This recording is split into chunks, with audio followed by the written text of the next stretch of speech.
Why do they doubt the kid? Artlist.io.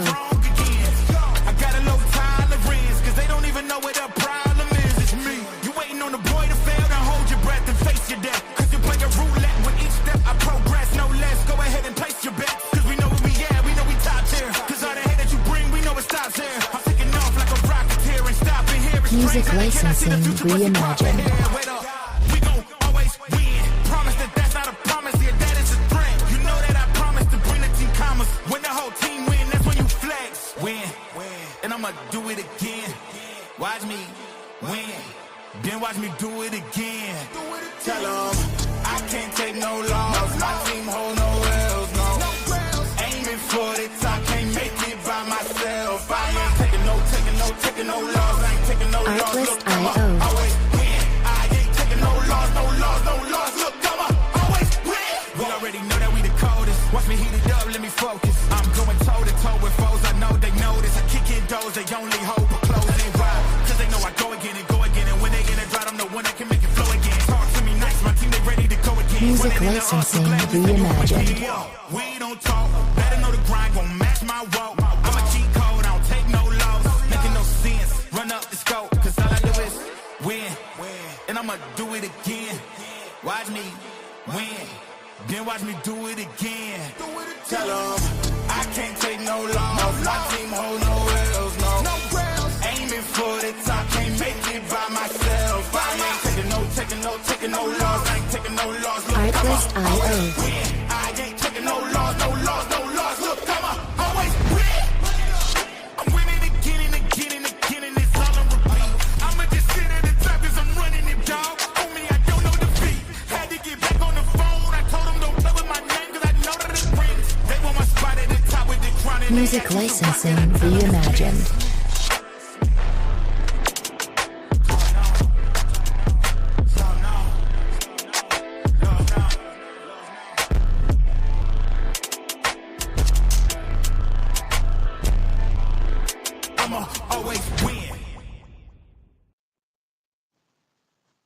Good evening, everybody. Good evening. Welcome in the Sports Chat with Mr. 33. I am he, Mr. 33.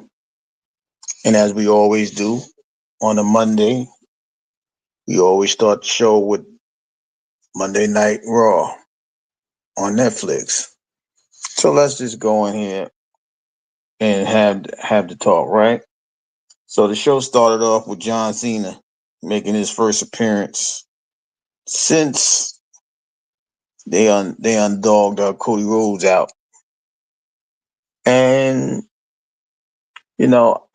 he was pretty much saying he was doing the same thing for 25 years and nobody cared. Like, nobody, you know what I mean? Like, he just got tired of everybody. They people was leeches and just using him and following him and doing all of these things.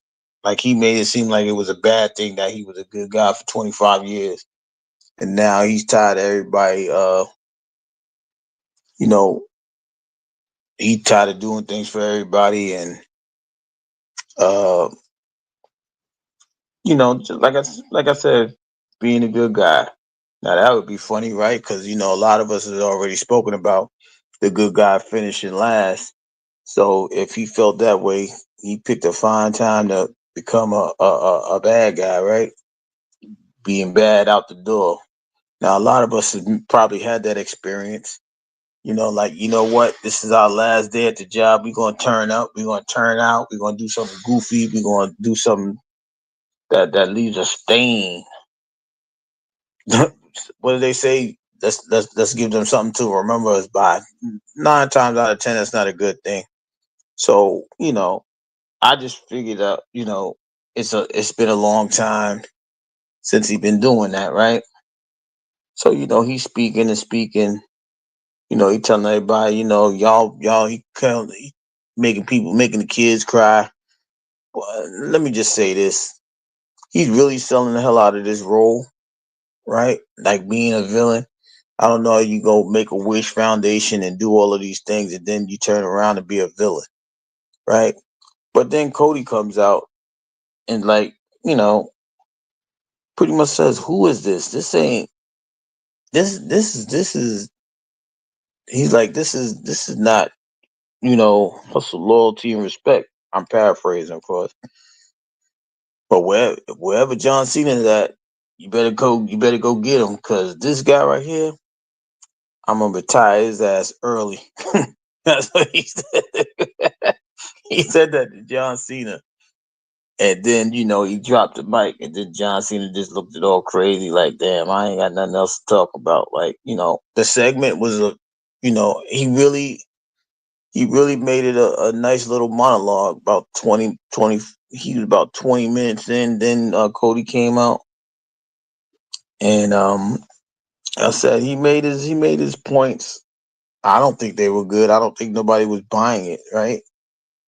Because everybody's still mystified. Like, how could you decide to do this, and this is your last few months?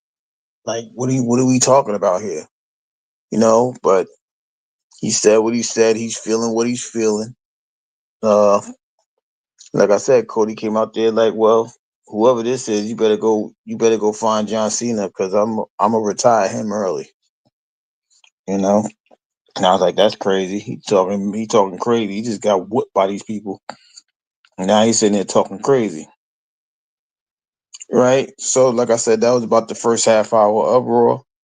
So then we got into the matches, right? We got into the first match was a no holds barred match between Ludwig Kaiser and Penta. And Ludwig was, he came out, he talking, this is gonna be his year, yada yada yada. Penta came out. Uh and the match started, Kaiser had his little momentum started early. Penta couldn't really get going. Um, they started using weapons and things like that. Not Kindle sticks, like chairs and whatever they could find. But as soon as Penta got he got the momentum, he got his he started picking up the momentum after picking up a couple of chairs, and then he finished them off with the Penta driver. Is that I think that's what it's called, Penta corkscrew driver, and he got the 3 count. So Penta wins the match, and then they interview Penta, and now he's declaring himself to be going for the Intercontinental Championship. We know that Braun Breaker has that championship, and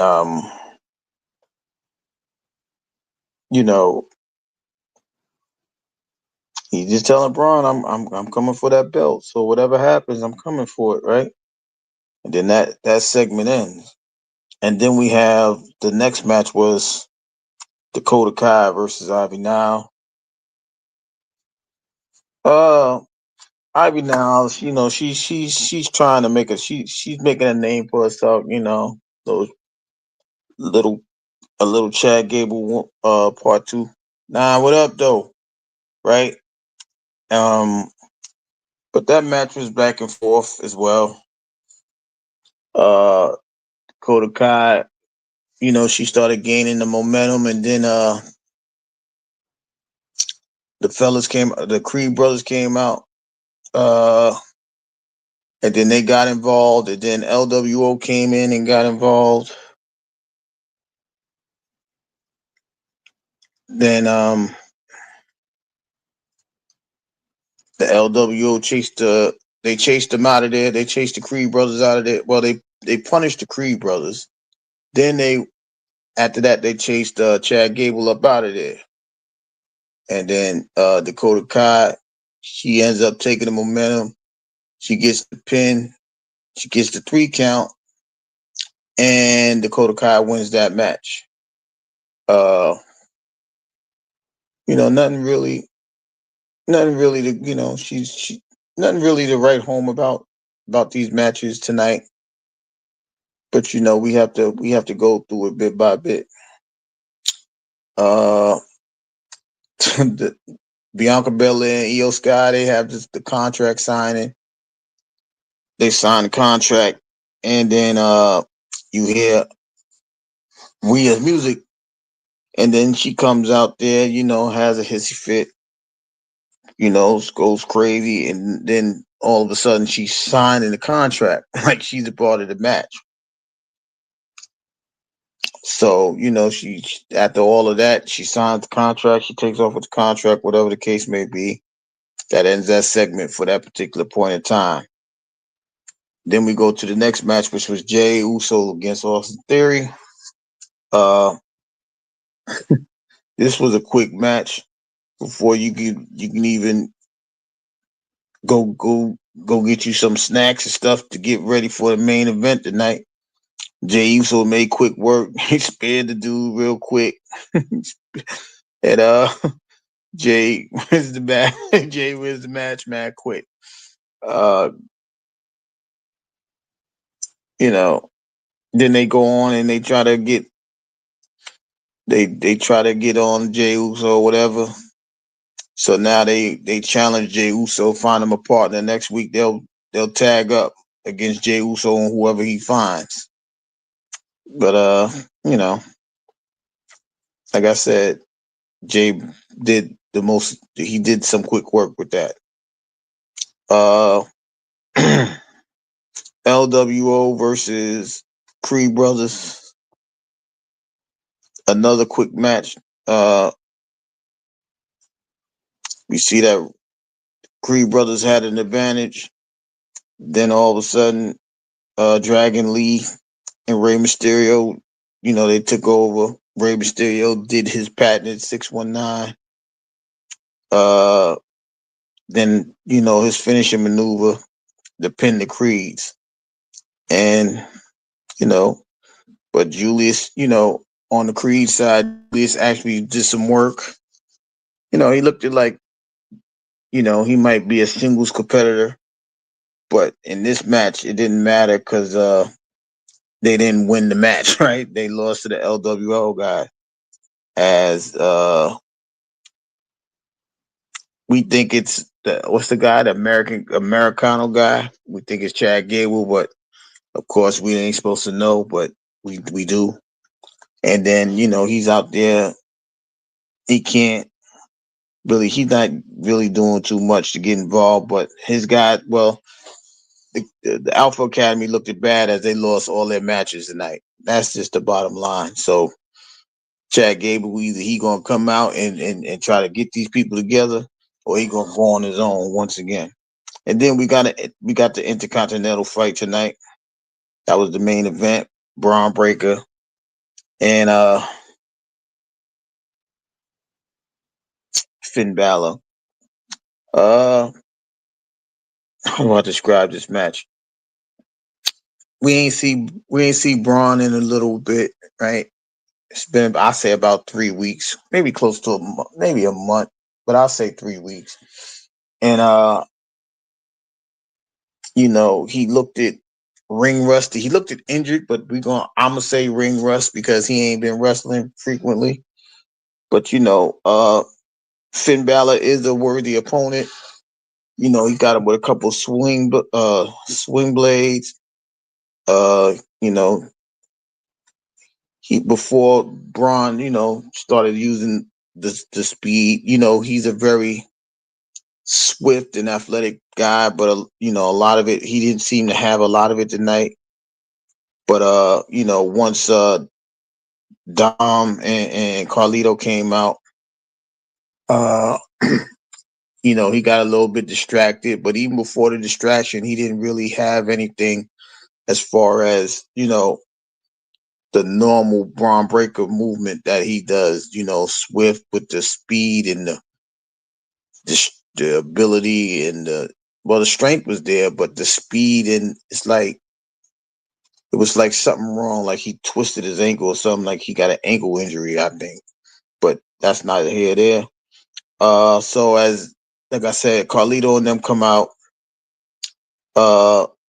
finish on the top rope. Braun tries to hit the top rope. Dom comes up there. He shakes the ring, he shakes the ropes to get Braun off, but he also made Finn hit his midsection. That's what they call it in wrestling. The bread basket. That's what. Shout out recipes Gorilla Monsoon. Call it the bread basket area. And so he's sitting on the top buckle, sitting there looking all crazy. Braun hits him with the Frankensteiner. And then he spears him, and then that's the match. Gets the 3 count. Braun retains his belt. They come out and try to get up on him. I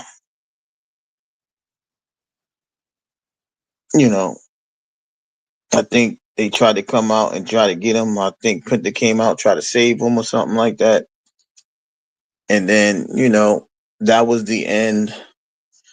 That was the end of Raw pretty much. Like I said, it was but let me say this though. The crowd in wherever they was at this week, I forget where they was at. Wherever they was at, Raw started early. But that crowd. This is what I say about, the WWE, especially like over there, right? No matter who came out, the crowd was into it, right? Even if it was it was the heel, the babyface, the crowd was into it. They came out for John Cena. They started this "We Love Cena, Cena sucks," and he feeding into it, telling them this is why I can't deal with y'all. Then Cody came out. Yeah, it was the matches was trash, but the crowd really, that's what distinguished the WWE from everybody else, AEW, even TNA, Ring of Honor, all of them people, right? When you go across the pond, as they call it, that crowd was just so energetic and active, and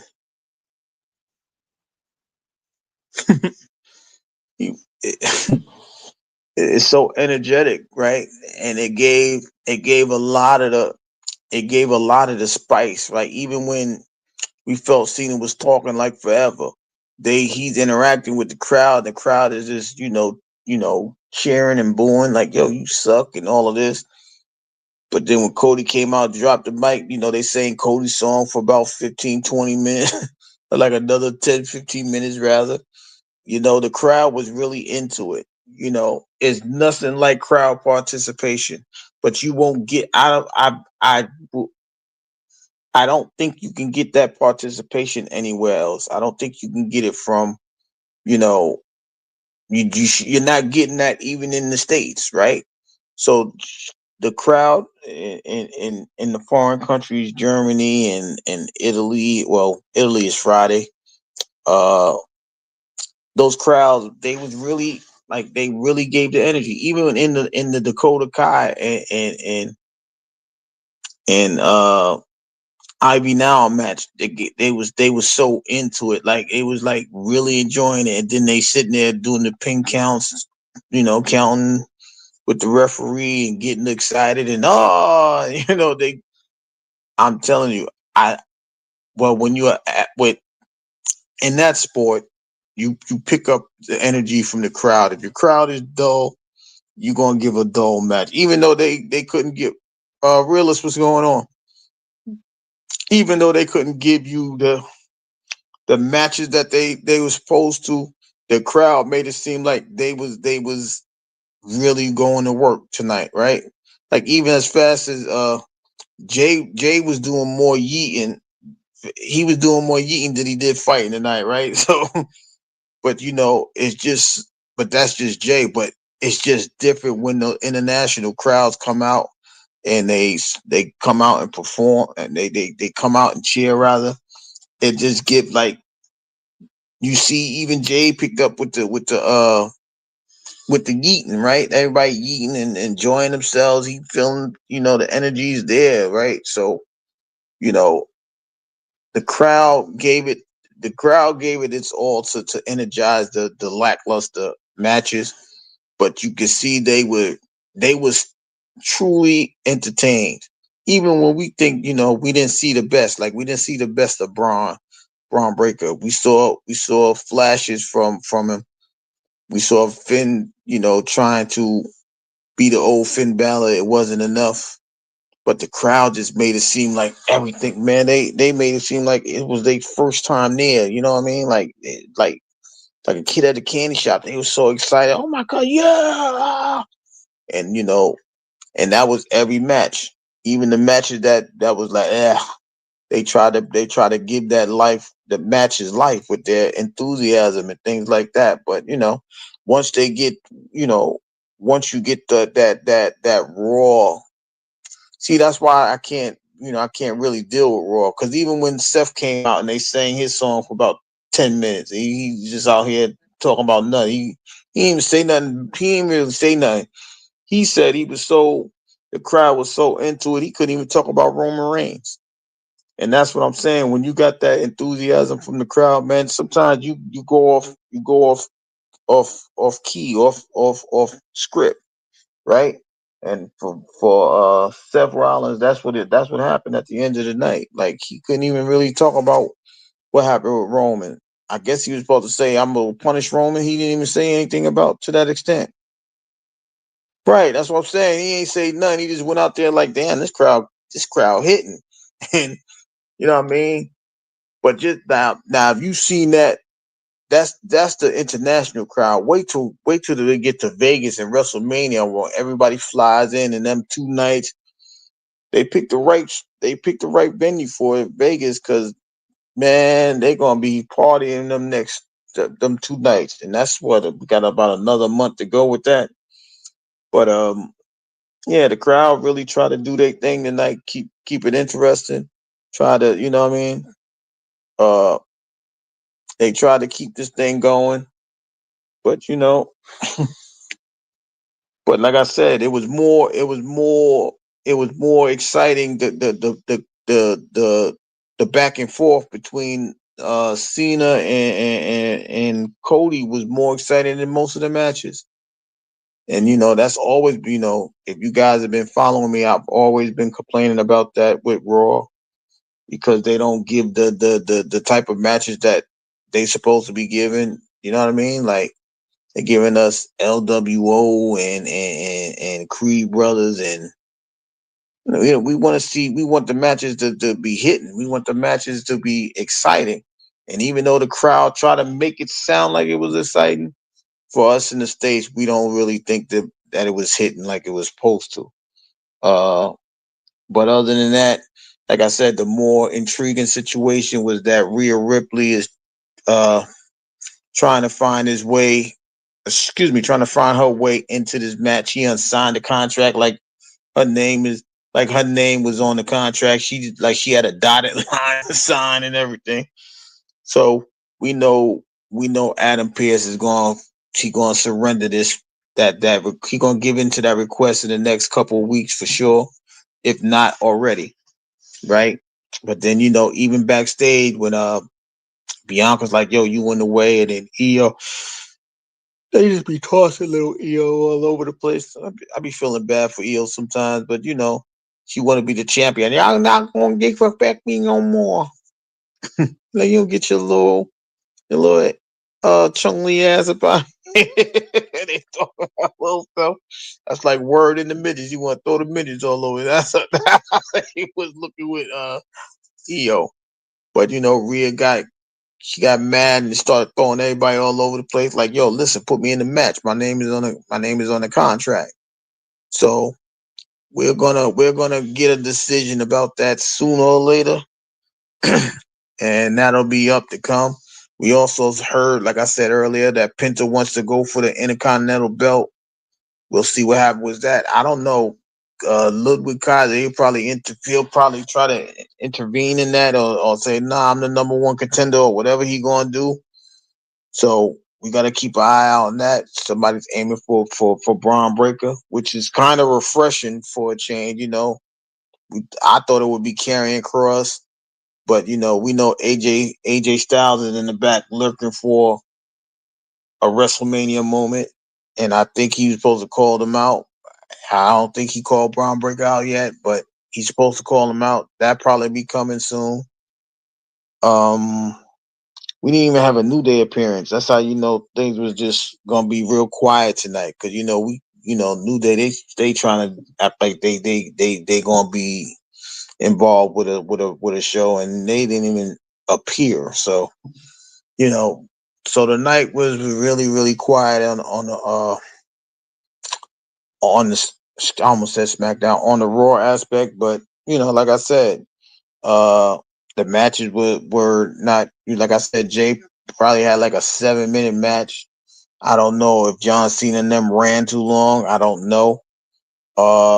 But those matches were, they was kind of quick and sudden. That matches in particular. Well, we knew Austin Theory wasn't going to win that match, but we didn't expect it to go that fast. But Dakota Kai got a good win.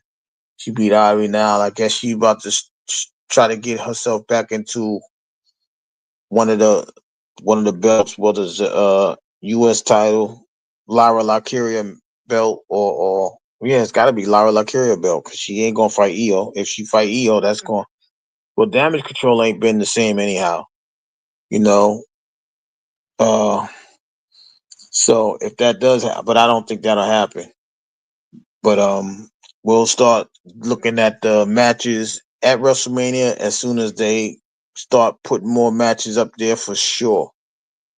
But you know, but all in all, tonight's show today's show wasn't really something to write home about. And but we always start the show off with Monday night or Friday night, Monday Night Raw or Friday Night SmackDown.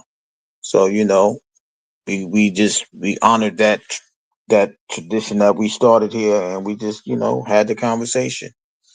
Now, in other sports scenarios, yesterday, we in March, and normally what happens in March is that we got the NCAA basketball tournaments, the men and the women, right? And their brackets came out with the Field of 68, which will start tomorrow night, as two teams will be playing.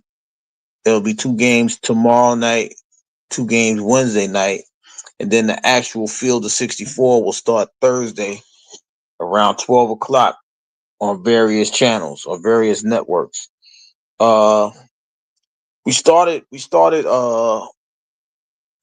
started sports chat just asking if would anybody three-peat this year, as we saw the UConn men had uh wrapped up the season last year. Uh, Back-to-back champions. In the women's professional, the WNBA, I said the LA, the Vegas Aces, Asia Walsh and them had just wrapped up their back-to-back championship, and of course Kansas City Chiefs were going back-to-back. And we see this year the Chiefs, they failed their three-peat mission. The Aces failed their three-peat mission, and now we're going into the Field of 64 with the men, and we're going to see if the UConn Husky men will three-peat. It's not looking good for them, I must say, as they didn't even win their own conference. As the St. John Red Storm looked very good this year with a 29-4 record, and they actually outplayed the Huskies all season. So it's not going to look good, but it doesn't look good for them to three-peat. But I'm kind of excited to see uh uh uh if they could make the attempt. But what's special about the NCAA tournaments is that sometimes you think a team is going to win, and then it be upsets, right? It's like the people picking these teams they place them in the wrong spots, right? So a lot of the time you might see a number 5 team lose to a 12 seed, a 4 seed lose to a 13 seed. We've even seen a 1 seed lose to a 16 and a 2 lose to a 15, right? But the excitement is that, the fans is just like the wrestling situation that I was just talking about. Now you're gonna see that all over the country, the east, the west. They had the 4 brackets: east, west, north, south. They have those brackets, and then the kids is playing for one shining moment. That's how they end the tournament, with that song, "One Shining Moment." And a lot of these kids, they understand. The special kids is all understand that, they playing to look good for the league. If they decide to leave, you only need 1 year in college basketball, then you can opt out and go ahead and put your name in the draft. So this is the season for them to do it. And I'm pretty excited. Like I said, after they do the if it's possible, I will do my own brackets, and I will try to post it to my page to see how accurate I can be with the brackets. Uh I'm trying to figure out a way to do that. I probably have to print it out and then, send the image and post it to the community wall. But I always done that, and like I said, my my bracket may not be like everybody else's, right? Because I follow it, but I don't follow it the way I used to follow it, because it's just so many teams and so many different uh divisions, right? As far as the Pac-12, the Big Ten, and they started putting teams all over the place just for financial things. When I was coming up, we know that UCLA was the Pac-12 out west. There was no ACC or SEC or whatever division they're in now, or whatever conference they're in now. So it's more like, it's more. I can't really. It's something that I had to adjust to as well. Just like in college football, you adjust to the same thing. Like Colorado is not in the Pac-12 anymore. They're in this division, or Memphis is not in. They're in the AAC instead of the Conference USA, right? It's just something that you have to adjust to. And then, like I said, with all of these schools, like they got 68 schools in this tournament. So it's very hard to follow all of the conferences and all of the things like that. But now we're gonna see if they got it right this time. Like, they didn't get it right for the football part, as they put Ohio State as a very low seed, and then they came out and win the whole thing. They win the NCAA championship. Now we're gonna see if they're gonna do it on this side, right? We're gonna see if they got certain things right. But I'm gonna say this early: there's gonna be a lot of upsets. I'm picking a lot of upsets because that's what normally happens, because they got teams in here for their names and not for their basketball accrements, or their actual season. So it's gonna be an interesting thing, both for the men and the women. People are upset about Judy Watkins being disrespected, USC being disrespected, and things like that. This is the greatest tournament ever, because it's like one game. You got one shot to show who you are. If you don't show that shot, you're gonna get shot out. You know what I mean? You're gonna get put out the game, put out the tournament. There's no coming back, right? You got one and two. You got two halves. And then if you ain't get your game together, it ain't no do overs. You gotta have your A game every time you step out on that floor. This is not the NBA, the best of 5 or the best of 7. It's one game, so anybody could get it. The number one seed in the whole thing, right? Is Auburn this year. They could be upset and gone before before you know it. Their first game, they could be out, beaten by a 16 team, and that'll be the rave of the whole tournament. But you will see some upsets. You will see some 12 seeds win. You'll probably see a 13 seed win, a 13 over a 4 seed. That's I am expecting. But I'm gonna do my bracket so that way I can show you what I mean, and just to pick it, right? If I'm right, I'm right. I don't even know who's going. I don't even have a team to pick for the whole thing, like to win it all per se. But I'm gonna do the bracket just to do it, just to show you that it's very hard to pick. I think maybe one like they do tournaments and things like that with the brackets. They're expecting one person to get it right out of like 2 million people. That's how hard this thing is. Then you got people trying to be perfect. If you get a perfect bracket all the way through the championship, boy, you cheated. Because this is, like I said, it's going to be upsets. It's going to be things like that. So, but the tournament is here. It'll start. It starts tomorrow, technically, but the actual running of TV all day and night will be Thursday and Friday, which will probably knock some of the NBA games out. There'll be very little NBA games over those next couple of nights, that weekend rather, Thursday, Friday. Because by the end of the weekend, we'll be down to like 16, Sweet 16. And then they'll go the next weekend, drop that down. Commander, what up, 9?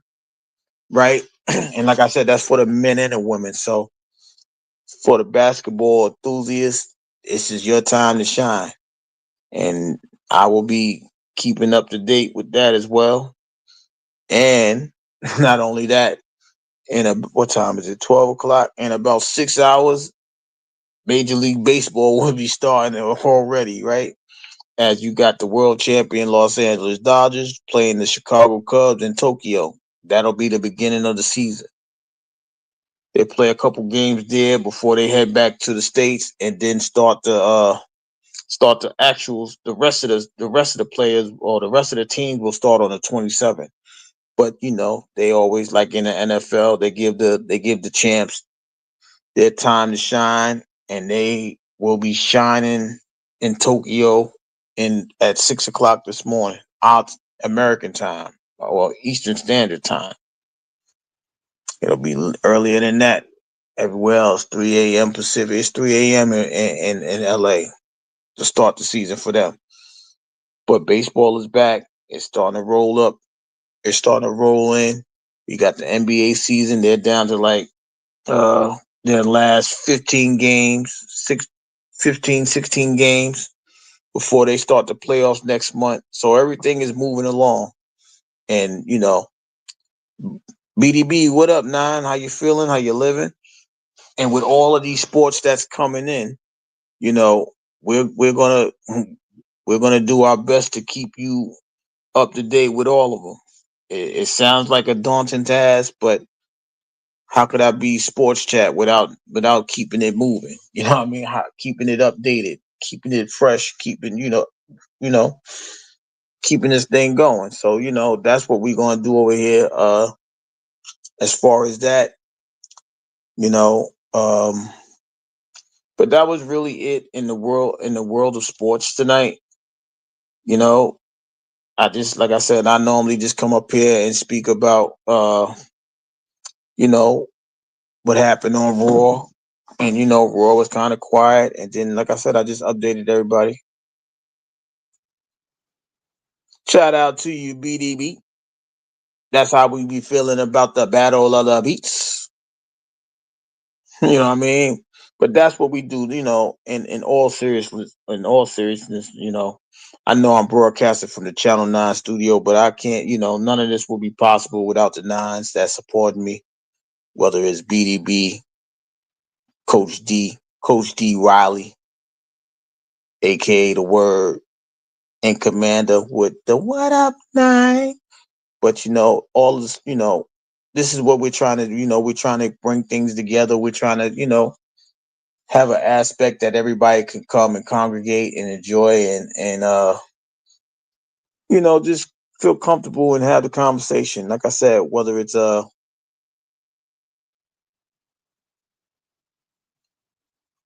whether it's football, baseball, basketball, whatever you want to talk about. I was even watching golf.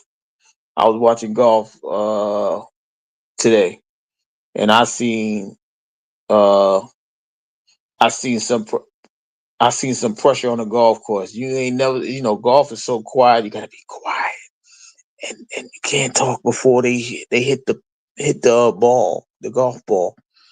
But I seen a man fold under pressure. He had to go into to extra not extra innings, but extra holes, right? The man buckled so bad under pressure that the dude that was trailing the whole 3 days came back and won the whole thing today. And that was Rory McIlroy. So, you know, that's what I'm saying. When, it just goes to show you what happened when pressure hits you, man. When pressure hits you, you think you ready for it, you think you're gonna be up.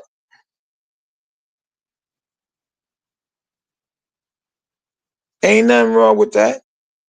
Gotta rub her feet. She worthy of that. That's that's a thing all by itself right there, homie.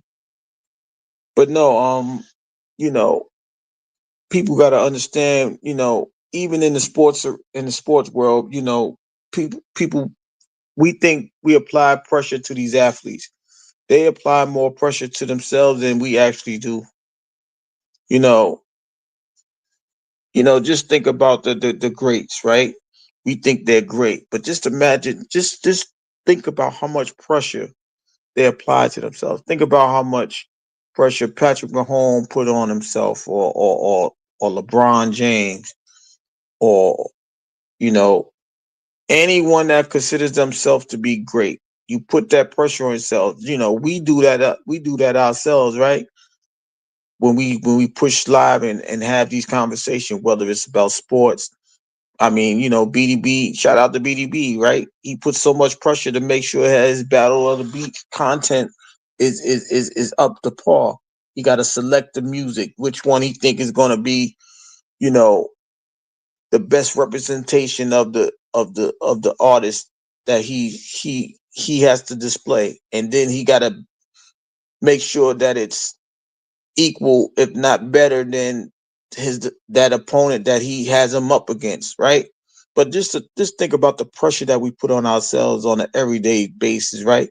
Even with realists, right? Even though he may be he may be having a conversation about about a topic, just to sit there and have the taking the time to figure out the wording that you want to say. Shout out to Mrs. Word. We hear you, Mrs. Word. We know you about to go to sleep. We know he did his job. So shout out to Mrs. Word. And thank you for allowing this Coach D to come through and hang out with us from time to time. Right? But when you have to push that button and have the conversation, we put pressure on ourselves all the time. We got to make sure our wording is right. We got to make sure that the audience is going to grasp and understand what we're saying. It's so much to go into doing what we do here, right? And for the most part, we ain't getting that $500 million guaranteed contract or anything to that extent. We just trying to make sure that the people that is supporting us, the people that is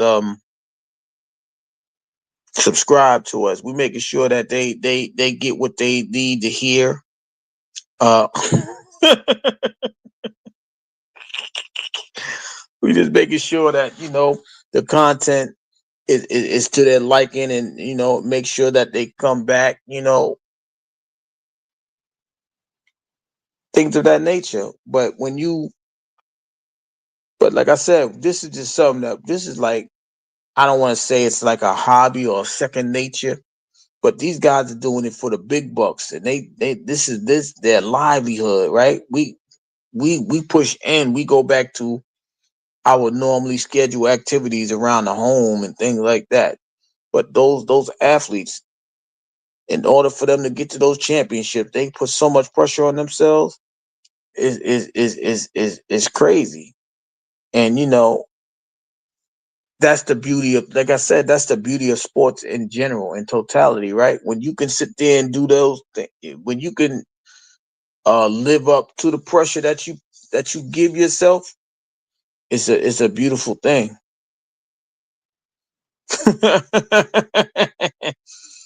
It's just a beautiful thing when when you see that athlete comes through and he performs or she performs to their greatest level, right?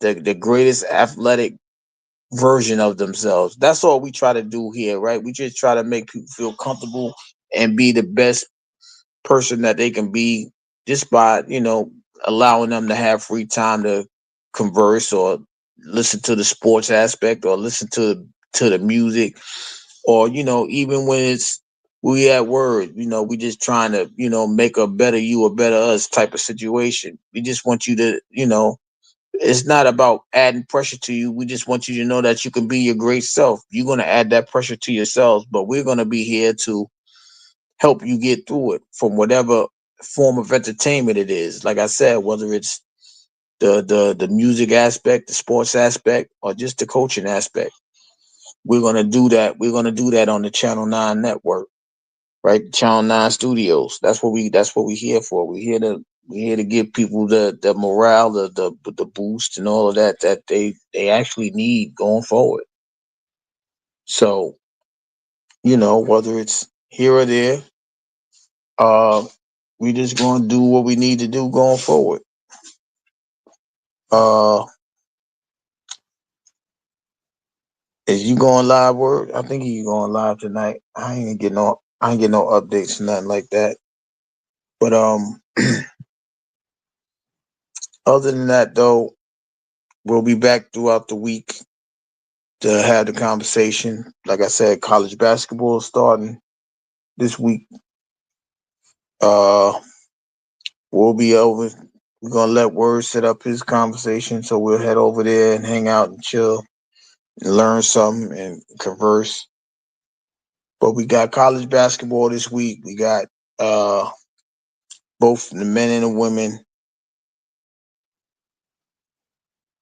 Okay, we're gonna be everywhere then. BDB gonna be live. We're gonna if he'll be gaming. Y'all go subscribe to him, watch his gaming aspect. But we got sports all week and we're gonna be here. Baseball starting this morning. But we're gonna be everywhere. And I'll be here to update you all with all the information that's coming out.